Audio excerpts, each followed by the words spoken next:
boys, what we got today? This is a 6-liter LS, doing this for Dylan, and oh, this will be a fun little build. It's a cast iron 6.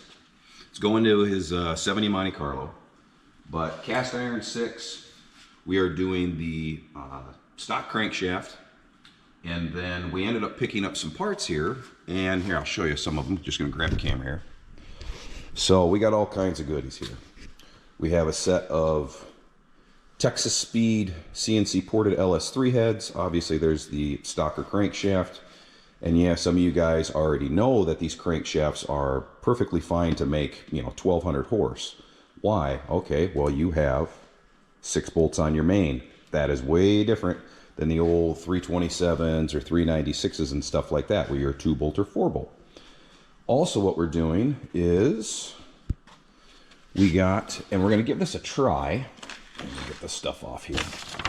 We're going to give this a try, is the Summit brand.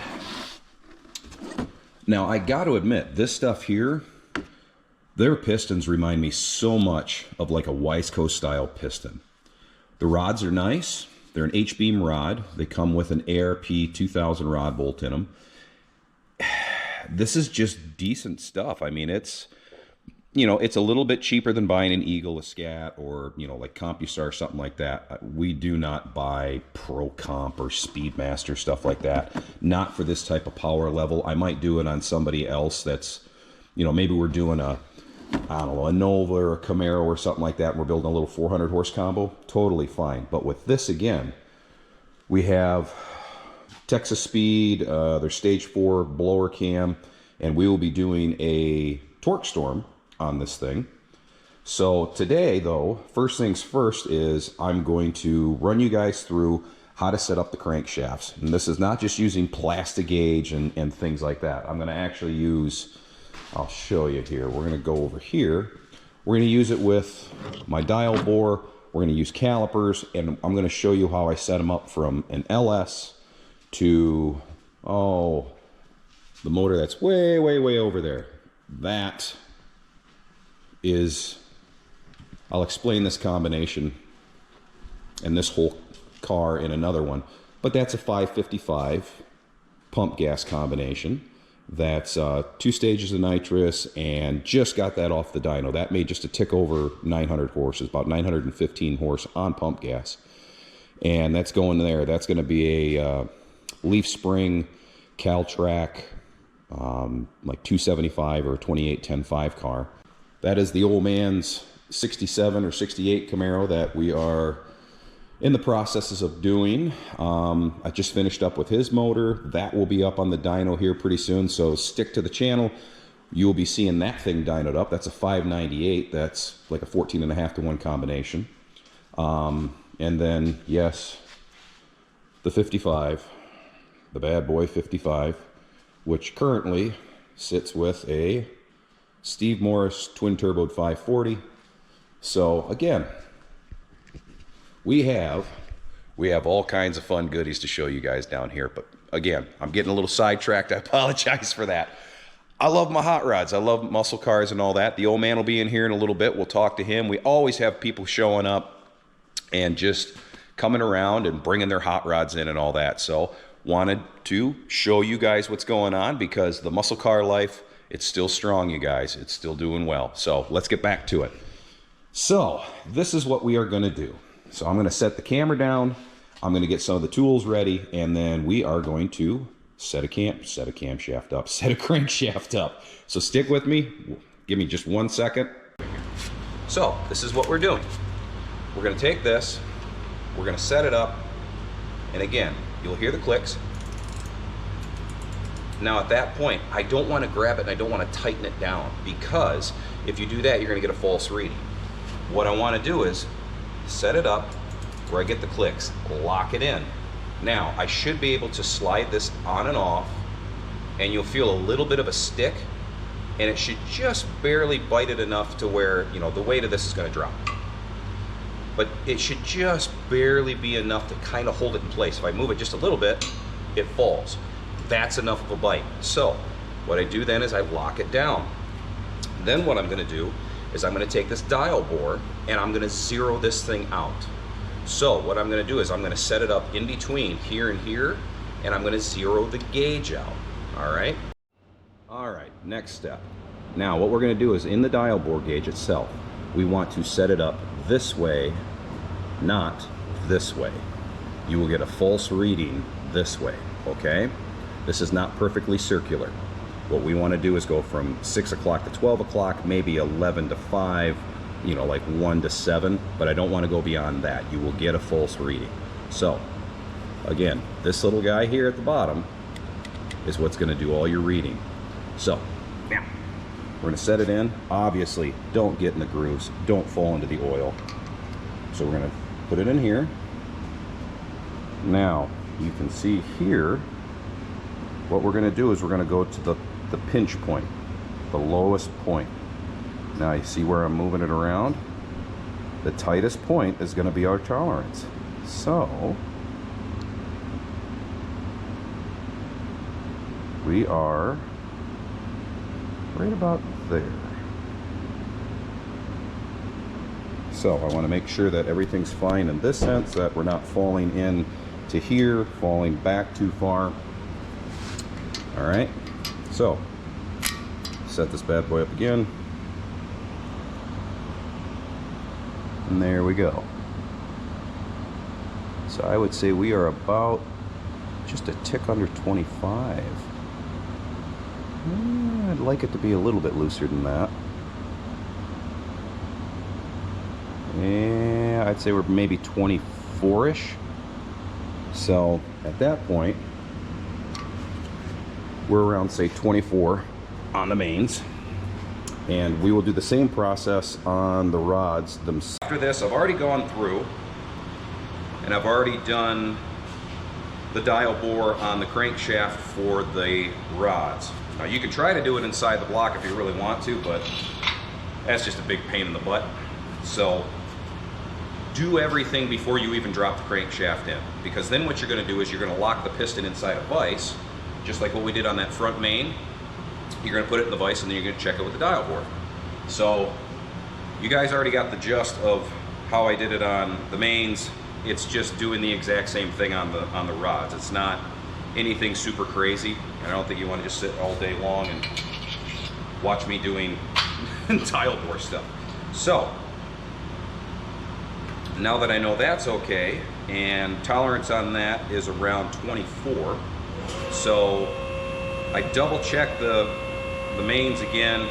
This thing is more of a street motor. Again, 20 pounds, it might see it. I'm setting it up for that. But reality, this is just going to be on pump gas, and it's going to be dynoed over at Steve Morris. Great guys. But we are going to dyno it over there. It's going to be dynoed on just straight pump gas. The compression on this thing is like 9.8 to 1. So we're going to throw it at about 14 pounds, about 14, 15 pounds with a torquestorm.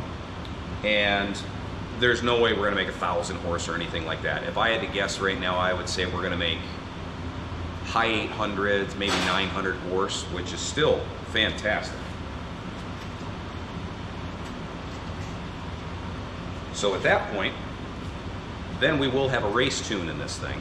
And, you know, Dylan wants to see 4 numbers. He wants to see this thing crack 1,000 horse. So then we'll probably put it on maybe like 110, because you guys can get that at the pump. He can get it at the pump. Why are we not doing the E85? Where he lives, it's not really around him. And he even said it. He's like, if it was around, I'd want to do it. But since it's not, we're going to do regular 93. So that being said, we're going to go through and we're just going to set it up for 93 and 110. I tell you what, I'm going to go through, I'm going to torque these bolts down. I don't think you guys want to sit and watch me sit here clicking away and torquing bolts down. Ooh, whoop-de-doo, get some popcorn for that.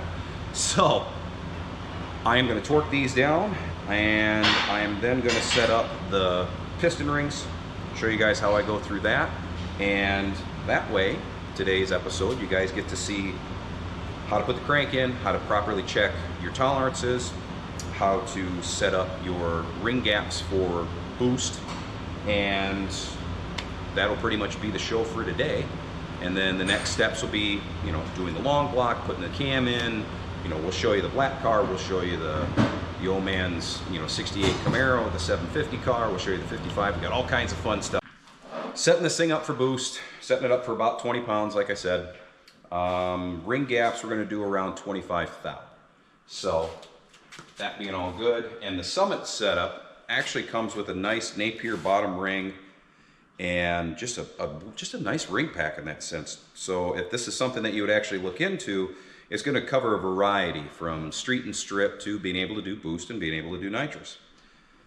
Now you want to make sure after you go through and you file all your rings and you get everything down, you know, have a nice ring filer, or if you got to do it the old-fashioned way.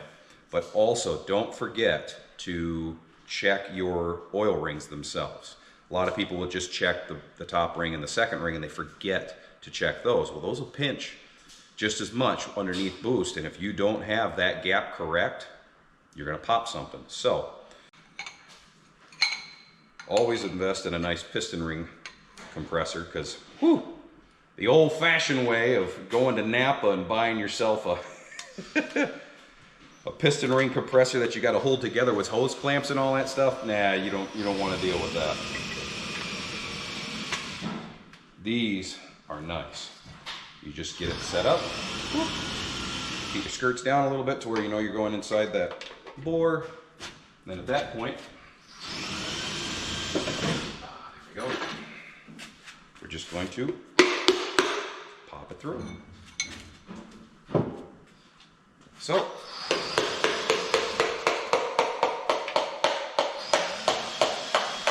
there we go. And also, make sure you remember, there is going to be a beveled edge on that cap. Make sure you put the cap on the right way. The same beveled edge, it's going to be to the outside, okay? So when you're doing that, make sure you check it out. A lot of times your machinist is going to mark like number 1 on both upper and lowers. Match those up, but just food for thought, keep that going. So we're just going to drop these on. I don't worry about torquing everything down until until all the pistons and rods are in, because everything's going to move around, and if you sit there trying to, you know, torque down a cap and you don't have a piston next to it, you're going to get this wobble in it, and it might screw up your actual torque specs. I got 7 more of these bad boys to do. I'm not going to put you guys through all that torture of just watching me just drop pistons in, but that's the gist of it. So that's going from checking your crankshaft, making sure that we have proper clearance the right way, you know, using a dial bore gauge. We do that exact same thing on the rods. And then again, just taking the time to do the old piston ring filing. And like I said, for boost, the way that I did it was your bore size times 0.006. And then that gives me, you know, 26 thousandths.